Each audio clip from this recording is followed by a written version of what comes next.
The year is 1957. The location is the edge of the known world, the frozen, desolate airspace above the Arctic Circle. This is the roof of the world, a place where compasses spin uselessly and the sun disappears for months at a time. For the crews of the Soviet Long-Range Aviation Command, this unforgiving white void is not just a frontier, it is the highway to war. Imagine the view from the cockpit of a Tupolev Tu-95 bomber. It is a massive beast of a machine, a silver giant powered by 4 roaring turboprop engines that shake the airframe with a bone-rattling vibration. Inside, the air is thin, smelling of ozone, stale tobacco, and nervous sweat. The pilot, a veteran of the Great Patriotic War, looks out into the pitch-black abyss. Below him is the pack ice, a jagged mosaic of white on black, stretching endlessly toward the North Pole. But his eyes are scanning the horizon, watching for the glimmer of a metallic reflection or the shadow of a wing against the stars. He knows he is not alone. For years, the Soviet strategy has been simple, brutal, and mathematically sound. They call it the bomber stream. The idea is to launch so many aircraft at once, hundreds of Tu-95 bombers and Myasishchev M4 aircraft, that the American defenses will be simply overwhelmed. It is a strategy of saturation. They believe that no matter how good the American radar is, no matter how fast their jets are, they cannot shoot down everyone. If 10 bombers die, 1 gets through. And in the nuclear age, 1 is enough to erase a city like New York or Chicago from the map. But on this particular patrol, deep in the winter of 1957, something changes. The radio operator in the Tu-95 stiffens. He presses his headset tighter against his ears, straining to hear through the static and the roar of the engines. He picks up a signal, a ground control intercept radar from the American side. It is the signature of the Convair F-102 Delta Dagger, the Americans' newest, fastest interceptor. The Soviet crew knows this plane. They know its shape. A sharp, aggressive triangle cutting through the sky. They know its speed, but they also know its limitations. To shoot down a bomber, an interceptor usually needs to get behind it. It needs to lock on with a heat-seeking missile or use radar guidance to guide a warhead into the hot exhaust of the engines. This requires time, it requires precision, and most importantly, it requires the interceptor to fly a predictable path. The Soviet pilot tightens his grip on the yoke. He expects the American jet to swing around, to try and maneuver onto his tail. He is ready to counter. He has rear gunners. He has the altitude. But the American jet does not flank them. It does not try to get behind them. Instead, the radar shows the F-102 aircraft charging straight at them. It is a suicide run, a collision course. The distance closes rapidly, 10 kilometers, 5 kilometers. The Soviet crew watches in confusion. This defies every rule of aerial combat taught in the academies in Moscow. Why is the American flying a head-on intercept? At these closing speeds, a collision is almost guaranteed. Then, the sensors detect a launch. It is not a guided missile. There is no radar lock warning screaming in the Soviet cockpit. There is no tone indicating a heat seeker has acquired their engines. The American jet has simply fired a rocket. A dumb, unguided rocket. The Soviet pilot watches the smoke trail streak through the darkness. It looks primitive. It looks like a desperation move. A single unguided rocket fired into the vast emptiness of the sky against a formation of bombers moving at hundreds of kilometers per hour. The mathematics of such a shot are impossible. The odds of hitting a bomber with a dumb rocket in mid-air are 1 in a million. It is like trying to shoot a bullet out of the air with another bullet while blindfolded. The rocket streaks past them, missing the formation by a wide margin. It detonates harmlessly in the distance. The F-102 peels away, disappearing back into the dark. The Soviet crew is left in a state of profound bewilderment. They check their instruments. They check the damage. There is none. They are alive. The Americans missed. But as they turn back toward base, the confusion begins to fester into dread. The report they file when they land at their freezing airbase on the Kola Peninsula is not one of victory, but of deep, unsettling mystery. Why would the most technologically advanced nation on Earth, the United States, spend millions of dollars building a supersonic interceptor like the F-102, only to arm it with a weapon that appears to be useless? The intelligence officers in Moscow read the reports. They look at the telemetry. They see the pattern repeating. More encounters. More F-102 aircraft. More unguided rockets fired from impossible angles, often missing the target by hundreds of meters. It makes no sense. The Americans are obsessed with guidance systems, they are obsessed with computers. Yet here they are, throwing unguided spears into the sky. Is it a malfunction? Is the American guidance technology failing in the extreme cold of the Arctic? Or is this some kind of elaborate feint? The Soviet generals stare at the map of the North Pole. They see the flight paths of their bomber fleets. They have spent billions of rubles building these armadas, training thousands of men, constructing massive airfields on the permafrost. Their entire doctrine of nuclear deterrence relies on the certainty that the bomber stream can penetrate American airspace. But this strange behavior from the US Air Force introduces a variable they cannot calculate. If you are enjoying this deep dive into the hidden history of the Cold War and the mysteries of military aviation, please take a moment to subscribe to Cold War Impact. We are dedicated to uncovering the stories they didn't want you to know. Join our community and help us keep history alive. The stakes could not be higher. It is the height of the Cold War. Tensions are at a breaking point. The Hungarian Revolution has just been crushed by Soviet tanks. The Suez Crisis has shaken the world. Every radar blip, every unidentified shadow is treated as the start of World War III. In the Kremlin, the mood is tense. The Soviet leadership knows that the Americans are planning something. They have spies, they have listening posts, but there is a gap in their knowledge regarding the air defense of the North American continent. They know the Americans are terrified of the Soviet bomber fleet. They know the US is building a massive shield, the SAGE system, the DW line of radars across Canada. But radars do not kill bombers. Interceptors do. And if the primary American interceptor is armed with a weapon that cannot hit a target, then the Americans are vulnerable. This conclusion, however, feels like a trap. The Americans are arrogant, yes, but they are not stupid. They would not send their pilots into the Arctic night with useless weapons. There is something the Soviets are missing, a piece of the puzzle that is so terrifying, so outside the realm of conventional warfare, that their minds refuse to see it. The reports from the Arctic continue to trickle in throughout 1957 and 1958. The descriptions are consistent. F-102 aircraft flying aggressive, suicidal intercepts, launching rockets that do not guide, then turning away at maximum speed, as if fleeing the scene of a crime. This specific detail, the breakaway, begins to haunt the Soviet analysts. In standard combat, after firing a missile, a pilot usually waits to confirm the kill, or they engage the next target. But the American pilots are executing a maneuver that looks like panic.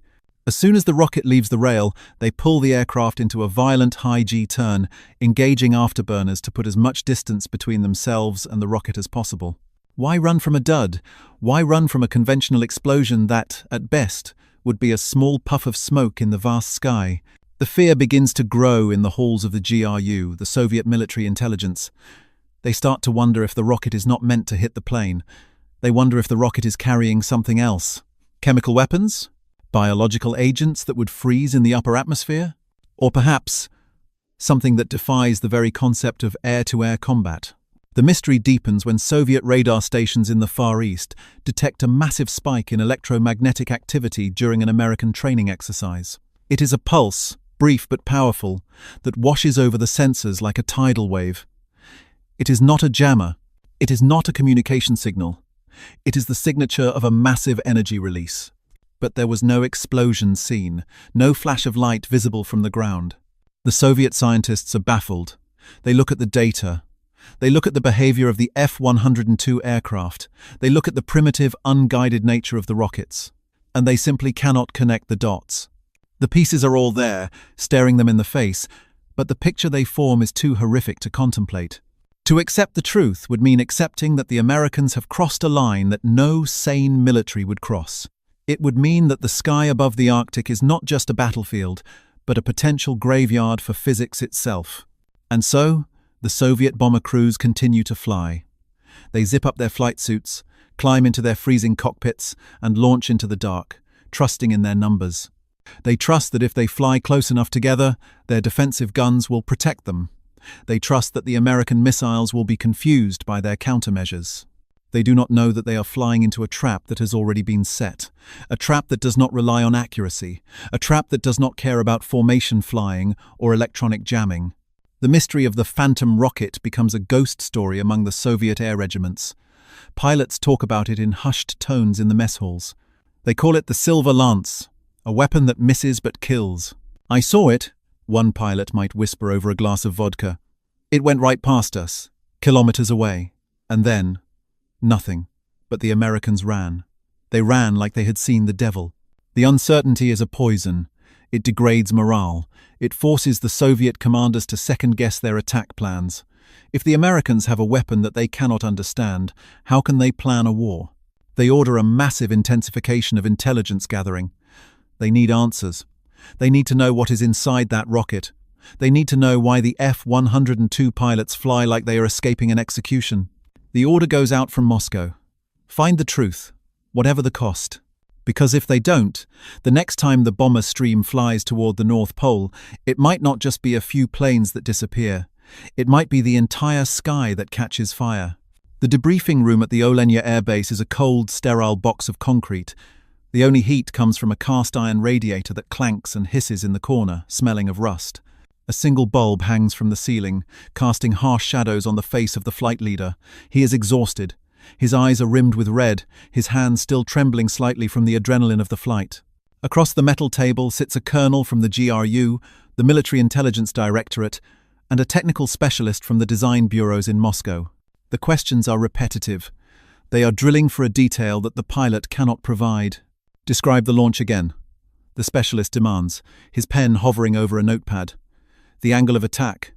The distance." "I told you," the pilot snaps, his frustration boiling over. "He was head-on, maybe 4 kilometers out.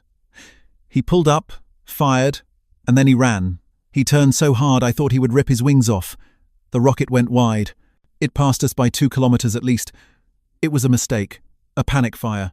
The GRU colonel leans forward. "Americans do not panic, comrade. Not like that, not every time." This scene plays out across the Soviet Union throughout 1958 and 1959. Every encounter with the F-102 aircraft is dissected. The flight data recorders are stripped and analyzed by the best minds in the Soviet aerospace industry. The radar tapes are played back in slow motion, over and over again, until the magnetic tape begins to wear thin.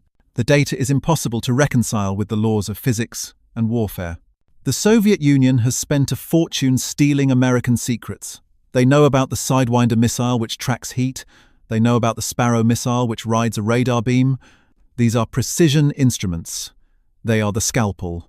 But the weapon the F-102 is firing, this phantom rocket, is a sledgehammer swung by a blind man. At the prestigious SAGI, the Central Aerohydrodynamic Institute near Moscow, a special committee is formed. Their task is to reverse engineer the American tactic. They build models. They run calculations on massive room-sized computers using punch cards. They call the project Operation Enigma. The scientists look at the trajectory of the American rocket. It is ballistic.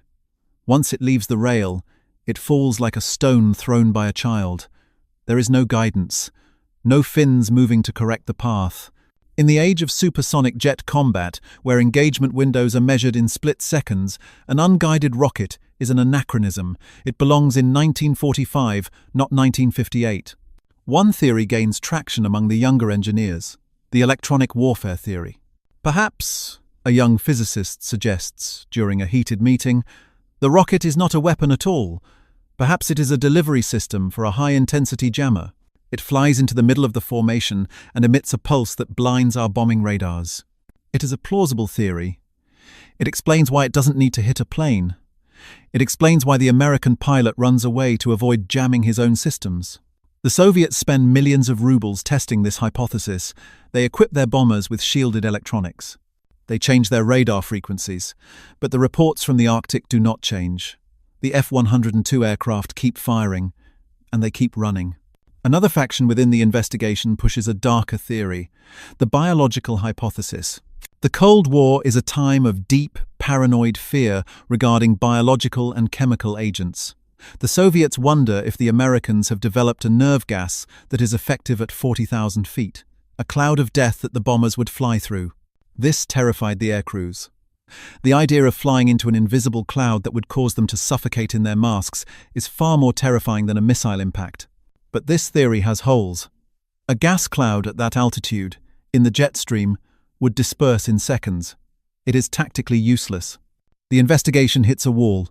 The Soviet military machine is rigid, hierarchical, and terrified of failure. No one wants to write a report to the Politburo saying, "We do not know what the Americans are doing." So, they fabricate complexities. They invent capabilities for the Americans that do not exist. They turn the F-102 into a mythical beast. Meanwhile, in the skies, the legend grows. Soviet pilots begin to give the American interceptor crews nicknames. They call them the Madmen. To fly a collision course at Mach 1 and fire a dumb rocket requires a level of aggression that borders on insanity. A report from a MiG-19 regiment stationed in East Germany adds fuel to the fire. They intercepted American radio chatter during a border patrol. They heard the American pilots using a code word when practicing this specific maneuver. Music. Music on, the Americans would say, or big boom. The code words are meaningless without context, but they add to the mystique. Big boom implies an explosion, but the Soviet crews rarely see an explosion. They see the rocket disappear into the grey mist of the Arctic twilight. The KGB is ordered to step up its efforts. Agents in the United States are activated. They are told to look for anything related to the F-102 armament program. They comb through public aviation magazines, looking for slip-ups. They hang around bars near Air Force bases in California and Florida, listening to the drunken boasting of servicemen. They find fragments. They hear the name Douglas. They hear the designation MB-1. They hear whispers of a project called Ding Dong. The name Ding Dong sounds ridiculous to the serious Soviet generals. It sounds like a child's toy. They dismiss it as disinformation. Surely, the weapon that threatens the strategic security of the motherland would not be named after a doorbell. But one piece of intelligence freezes the blood of the analysts in Moscow. A spy in the Pentagon sends a microfilm photograph of a procurement document. It is a list of storage requirements for the MB-1 rocket. The requirements are not for standard munitions bunkers. They are for special weapons storage facilities. Special weapons. In the lexicon of the 1950s military, this phrase has only one meaning. It is the euphemism for the forbidden fire, the atom. The room in the Kremlin goes silent when this possibility is first raised. A nuclear air-to-air rocket? The idea is dismissed almost immediately by the senior marshals. It is madness, Marshal Rodion Malinovsky, the Minister of Defense, might have argued. To use a nuclear weapon to shoot down a plane? It is like using a cannon to kill a mosquito. The Americans are capitalists. They care about money. A nuclear warhead costs millions. A bomber costs millions. The exchange rate is poor. And the fallout? They would be nuking their own skies. They would blind their own radars with the EMP. No, it is impossible. The logic of the Soviet generals is sound. They project their own rational fears onto the enemy. They assume the Americans operate under the same constraints of logic and safety. They cannot conceive that the US Air Force, in its obsession with stopping the Soviet bomber stream, has decided that safety is a relative term. But the seed of doubt has been planted. The investigation shifts focus. They stop looking at the rocket as a kinetic weapon, something that hits, and start looking at it as an area denial weapon. If it is nuclear, how big is it? The scientists pull out their slide rules. They calculate the blast radius of a tactical nuclear warhead. 1 kiloton? 2 kilotons? If a 2-kiloton warhead detonates in the thin air of the stratosphere, the shockwave behaves differently than on the ground. It moves faster. The radiation spreads further. They simulate the scenario. A formation of 2 95 bombers flying in close formation for mutual defense. A single nuclear explosion occurs 2 kilometers away. The results of the simulation are catastrophic. The shockwave would not just damage the planes, it would snap their wings off. The heat pulse would melt the aluminum skin and blind the pilots instantly. The radiation would fry the electronics. A single rocket could wipe out an entire squadron. It explains the breakaway, a junior analyst whispers, staring at the chalkboard covered in equations. The American pilot. He is not running from a dud. He is running from the blast. He has to escape the thermal pulse of his own weapon. The realization is a cold hand gripping their hearts. The impossible miss was not a miss. It was a calculated distance. The Americans weren't trying to hit the bomber. They were trying to get the rocket close enough. But this is still just a theory. They have no proof. No radiation spikes have been detected because the Americans haven't detonated one in combat yet. They have only fired training rounds. The Soviet leadership is paralyzed by the implications. If the Americans have fielded nuclear air-to-air missiles, the entire Soviet doctrine of massed bomber attacks is obsolete. The bomber stream is no longer a spear, it is a target. A dense cluster of targets perfect for a single nuclear burst. They need to know for sure. They need to see the face of the beast. And so, the order comes down from the highest levels of the Kremlin: provoke them. They don't just want to fly patrols anymore. They want to push the Americans to the brink. They want to force an American pilot to arm his weapon, to lock on, to reveal the electronic signature of the warhead. It is a game of nuclear chicken played at 40,000 feet. Soviet pilots are ordered to fly deeper into American identification zones, to fly more aggressively, to ignore the warnings. Make them show their hand? The political officers tell the crews, do not fire, but do not turn back until you see the whites of their eyes. In the cockpits of the Tu-95 bombers, the crews cross themselves. They know they are being used as bait. They are the worms on the hook, dangling in the dark water, waiting for the shark to bite. The tension in the Arctic reaches a fever pitch. Every intercept is a potential flashpoint. The Soviet pilots watch the F-102 aircraft screaming toward them, wondering if today is the day the American pilot decides to flip the switch that turns the sky into a second Sunday. They are hunting for answers, but they are terrified of what they will find. They are chasing a ghost that, if caught, will kill them all. The investigation has led them to the door of the truth, but they are afraid to open it, because behind that door lies the absolute negation of their power. While the Soviets scramble in the dark, confused and fearful, on the other side of the world, in the bright sun of the Nevada desert and the sterile labs of California, the Americans are indeed building the very nightmare the Soviets fear. But the story of how they built it, and the sheer audacity of the engineering, is a tale of American ingenuity that rivals the Manhattan Project itself. The Soviets see the shadow. It is time to see the object casting it. While the Soviet generals in Moscow were chasing shadows and debating the existence of biological ghosts, the truth was sitting under the bright, relentless sun of Santa Monica, California.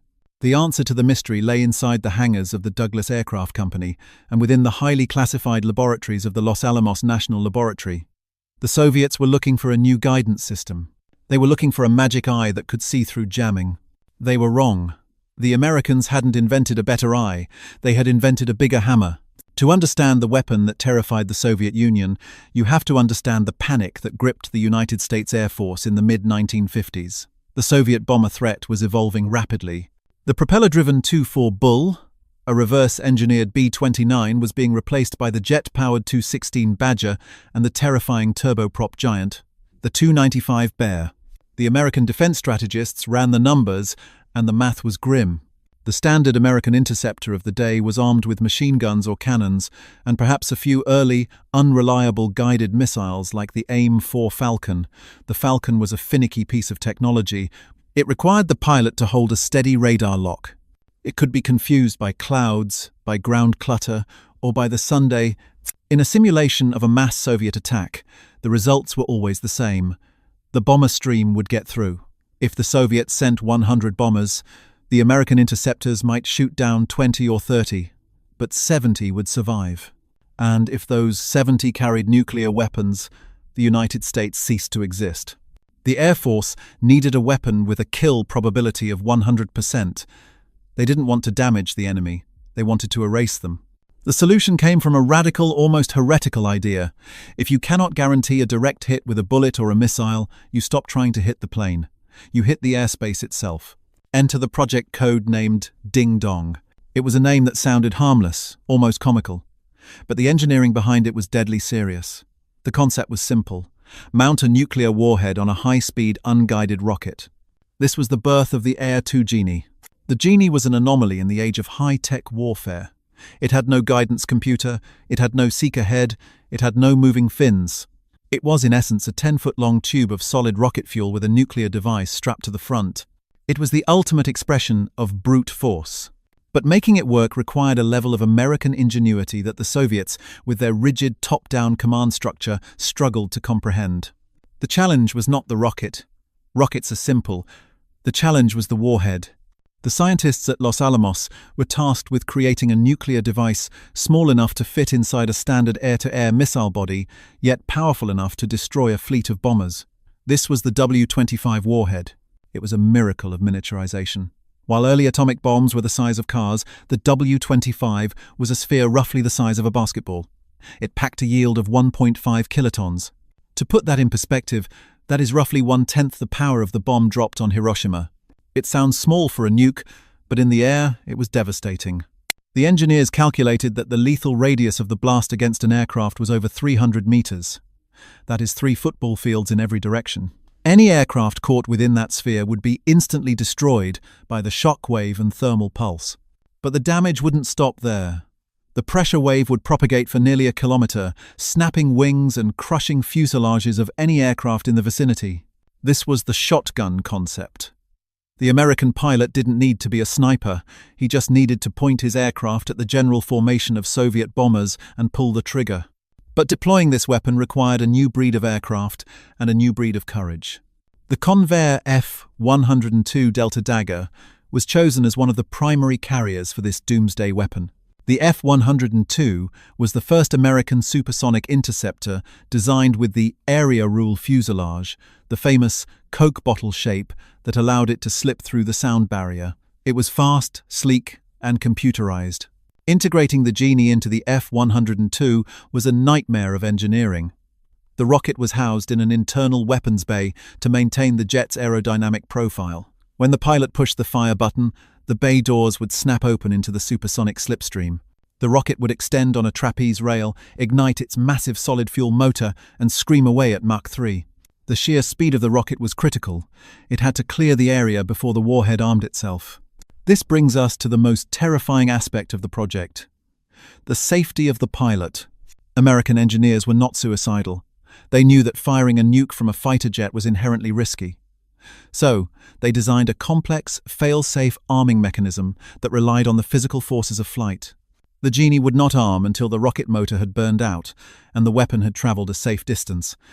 There were acceleration sensors, pressure switches, and timers all working in unison. If the rocket didn't accelerate fast enough, no boom. If it didn't fly far enough, no boom.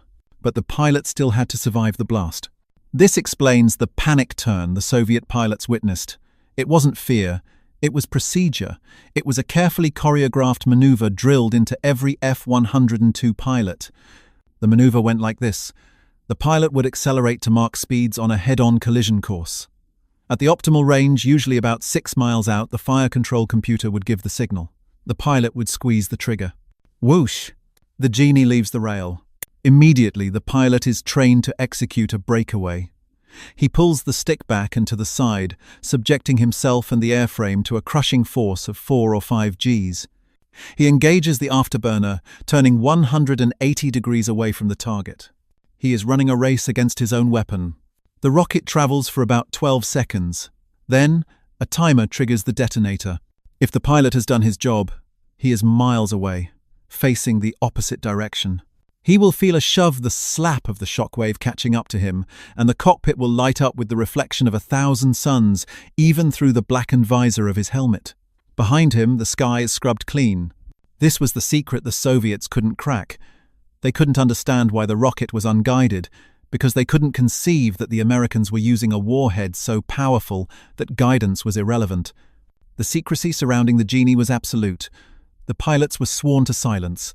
The ground crews who loaded the special weapons worked under the watchful eyes of armed military police. The existence of the W-25 warhead was one of the most closely guarded secrets of the Cold War. But inside the Pentagon, the pilots were young men, often in their early 20s. They sat in their ready rooms, playing cards, smoking cigarettes, waiting for the klaxon. They knew that if that alarm sounded for real, they would be sprinting to their jets, taxiing out, and launching into the sky to unleash the power of the atom. They carried a heavy burden. They knew that firing a Genie over Canadian or American soil meant detonating a nuclear weapon over their own people. The fallout would drift down on their own cities. But the alternative, letting a Soviet hydrogen bomb hit Chicago, was worse. It was a grim calculus.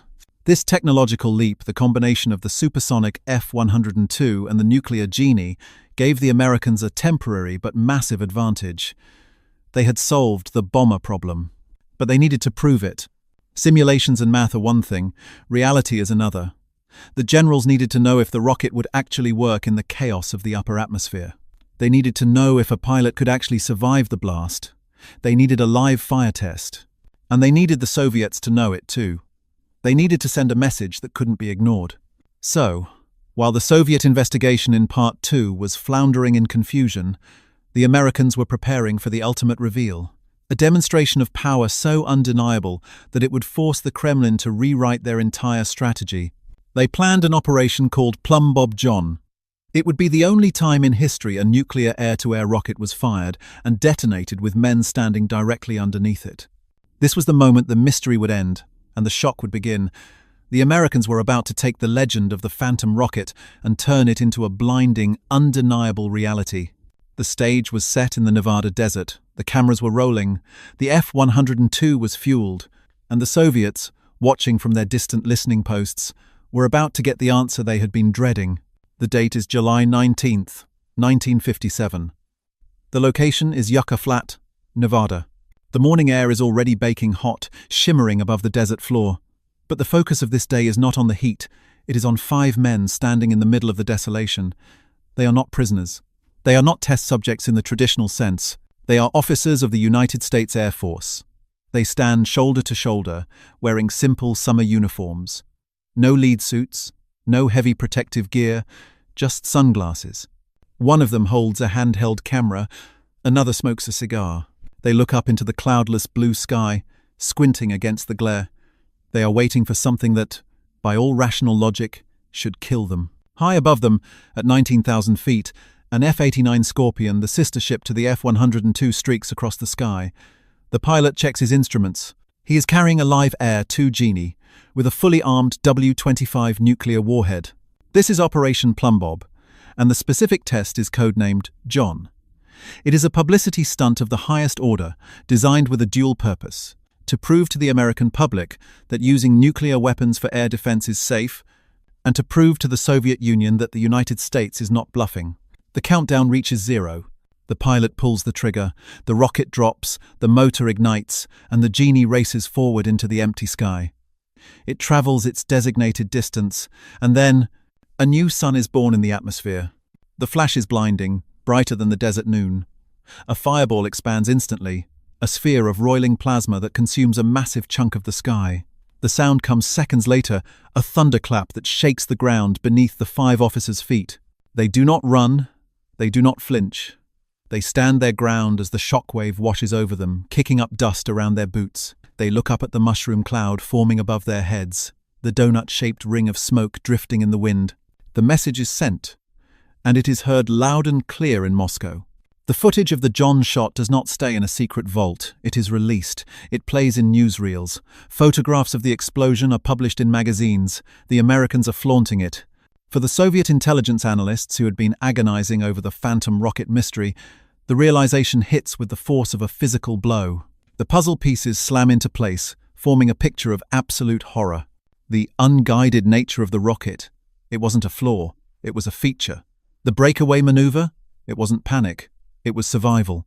The special weapons bunkers? They were exactly what the name implied. The report that lands on the desk of Premier Nikita Khrushchev is grim. It confirms that the American air defense network is no longer a conventional shield. It is a nuclear minefield. The shock moment for the Soviet military is profound. They realize that their entire strategic doctrine, the bomber stream, is dead. For years, the Soviets had trained their pilots to fly in tight combat boxes. The theory, borrowed from the Americans in World War II, was that massed firepower from defensive turrets could hold off interceptors. 100 bombers flying wingtip to wingtip could put up a wall of lead. But against the Genie, a tight formation is a suicide pact. The Soviet generals look at the kill radius data derived from their own nuclear tests. They realize that a single F-102 firing a single Genie rocket into the middle of a bomber formation would not just kill one plane, it would wipe out the entire squadron. The shockwave would propagate through the formation like a cue ball striking a rack of billiards. 1 rocket, 10 bombers destroyed. The math of the Cold War changes instantly. The Soviet Union has spent billions of rubles building thousands of bombers. They have trained armies of pilots. And with one technological leap, a dumb rocket with a nuclear fist, the Americans have rendered that investment almost worthless. The mood in the Kremlin shifts from confusion to anger, and then to a frantic, desperate scramble for a countermeasure. This leads to the futile response. The Soviets cannot shield their planes from a nuclear blast. You cannot add enough lead to an aircraft to stop gamma radiation without making it too heavy to fly. You cannot harden the aluminum skin against a thermal pulse that is hotter than the surface of the sundae. So, they try to change the game. They begin to prioritize speed and altitude above all else. If they cannot survive the blast, they must outrun the interceptor. This desperation drives the development of the MiG-25 Foxbat. It is a monster of an aircraft, built around massive engines, designed to fly at Mach 3 and reach altitudes of 80,000 feet. The logic is simple. If we fly high enough and fast enough, the F-102 cannot catch us to fire the Genie. But this response, while technologically impressive, is strategically futile. The MiG-25 is a marvel of engineering, but it is a reaction to a specific threat that leaves the Soviets vulnerable in other ways. To achieve that speed, the MiG-25 sacrifices range. It sacrifices maneuverability. It becomes a specialized tool, a sprinter in a marathon. Furthermore, the Genie forces the Soviets to abandon the over-the-pole freefall bombing runs entirely. They realize they can never again fly directly over American soil to drop a bomb. The airspace is too toxic. They are forced to develop standoff weapons, massive, cumbersome cruise missiles like the KH-20, NATO reporting name Kangaroo. These are essentially pilotless drone aircraft strapped to the belly of a bomber. The idea is to launch them from thousands of kilometers away, outside the range of the F-102 and its nuclear rockets. But these missiles are huge. They create tremendous drag. A Tu-95 bomber carrying a Kangaroo missile is slow, sluggish, and burns fuel at an alarming rate. Its range is cut in half. The American dominance is absolute. The mere existence of the Genie has forced the Soviet Air Force to operate with one hand tied behind its back. They are forced to fly further out, carrying heavier loads, with less accuracy. The Soviet pilots, the men who actually have to fly these missions, feel the shift most acutely. The swagger of the early 1950s is gone. They know that if they are ordered to attack North America, they are not flying into a dogfight. They are flying into a nuclear furnace. They hear the stories of the John test. They know the Americans are willing to nuke their own sky to stop them. They are crazy, a Soviet general is rumored to have said during a strategy meeting in 1958. They will burn the sky to save the ground. The mystery is solved, but the terror remains. The impossible event from Part 1, the unguided rocket that missed, is now understood as a warning shot. The Americans weren't missing because they couldn't aim. They were missing because they didn't need to aim. The confrontation ends not with a bang, but with a strategic retreat. The massive armadas of Soviet bombers that once patrolled the edge of the Arctic ice begin to thin out. The aggressive probes into American airspace become more cautious. The F-102 pilots, sitting in their alerts shacks in Alaska and Greenland, notice the change. The Bears, Tu-95s, don't come as close anymore. They turn back sooner. The Genie has done its job. It hasn't fired a shot in anger, but it has won the battle for the Arctic sky. But the legacy of this weapon goes beyond just tactics. It signals the terrifying peak of Cold War logic, the acceptance of limited nuclear war. And as the Soviets retreat to their drawing boards, licking their wounds, the world is left to reckon with the reality of what the Americans have built. They have created a weapon so powerful that it made accuracy obsolete. And in doing so, they have frozen the Soviet bomber fleet in its tracks. The verdict on the Air-2 Genie is best summarized by a single paradoxical statistic. Over 3,000 of these nuclear rockets were manufactured. They were deployed for nearly 30 years, carried by F-102 aircraft, F-101 Voodoos, and F-106 Delta Darts until 1985. And in all that time, the number of Genies fired in anger was exactly 0. This is the ultimate measure of the weapon's success. It was so effective, so terrifying in its implication, that it ended the conversation before it could begin. The Soviet Union never attempted a massed bomber penetration of North American airspace. The bomber stream that had kept American generals awake at night in the 1950s never materialized. The Genie did not need to kill a single Soviet pilot to win the war for the Arctic. It simply needed to exist. This technological checkmate exposes a deeper, more systemic failure within the Soviet Union, a macro theme that defined the latter half of the Cold War. It is the story of brute force versus innovation. The Soviet military economy was built on the concept of mass. They built thousands of tanks, thousands of bombers, and millions of artillery shells. It was an economy of scale, designed to overwhelm the enemy with sheer numbers. When they saw the American threat, their instinct was always to build more or build bigger. When the threat of the F-102 and the Genie appeared, the Soviet response was the MiG-25 Foxbat. It was a magnificent machine, a triumph of raw power, capable of flying at Mach 3. But it was also a crude instrument. It was built of heavy steel because the Soviets could not master the complex titanium manufacturing used by the Americans. Its engines were so powerful they would tear themselves apart if used at full speed for too long. The Soviets spent a fortune building a fleet of these super interceptors to counter a threat that the Americans had already solved with a simple, unguided rocket. The Americans, by contrast, leveraged their advantage in physics and miniaturization. The AR-2 Genie was relatively cheap. It was a dumb rocket with a smart warhead. It allowed the US Air Force to defend a massive continent with a relatively small force of interceptors. This economic asymmetry bled the Soviet Union dry. They were constantly forced to react to American innovations, the nuclear rocket, the stealth bomber, the cruise missile, by pouring billions of rubles into countermeasures that their crumbling economy could not sustain. The Genie forced them to redesign their entire strategic aviation doctrine, moving from cheap freefall bombs to expensive, complex cruise missiles. It was a slow, grinding defeat. The Phantom rocket of the 1950s was one of the first nails in the coffin of the Soviet superpower. It proved that in the nuclear age, you could not simply outproduce your enemy. You had to outthink them. The legacy of the Genie also changed the culture of the Cold War pilot. For the crews of the Air Defense Command, the interceptor mafia, the Genie became a badge of honor and a burden. They were the only pilots in history authorized to release a nuclear weapon on their own authority in the event of a communication breakdown. They carried the keys to the apocalypse in their pockets. But as the decades passed, the Genie faded into obscurity. The Intercontinental Ballistic Missile, ICBM, replaced the bomber as the primary threat. You cannot shoot down an ICBM with an unguided rocket. The game changed again. Yet, the Genie remained in the arsenal until the mid-1980s, a relic of a time when the Air Force believed it could fight a nuclear war in the sky and win. Today, the Arctic silence has returned. The great air bases at Thule, Greenland and Keflavik, Iceland, are quiet shadows of what they once were. The alert hangars where F-102 aircraft once sat with nuclear rockets slung in their bellies are empty, their concrete floors cracked by the frost. The Soviet Tu-95 Bear bombers still fly, occasionally probing the edges of NATO airspace. But they are ghosts of a bygone era, intercepted now by modern jets carrying precision missiles that do not need to burn the sky to hit their mark. But if you listen closely to the wind howling over the polar ice caps, you can almost hear the echo of that era. A time when young men in silver jets were ready to turn the northern lights into a nuclear firestorm. The mystery of the Phantom rocket that baffled the Soviet High Command is a testament to the terrifying ingenuity of the Cold War.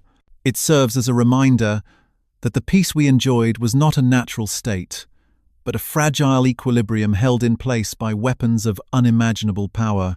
The Soviets were stunned not just because the Americans had a nuclear rocket, they were stunned because the Americans had the will to use it. They looked across the frozen roof of the world and saw a nation that was willing to draw a line in the sky with atomic fire. And in the face of that resolve, the bear turned back.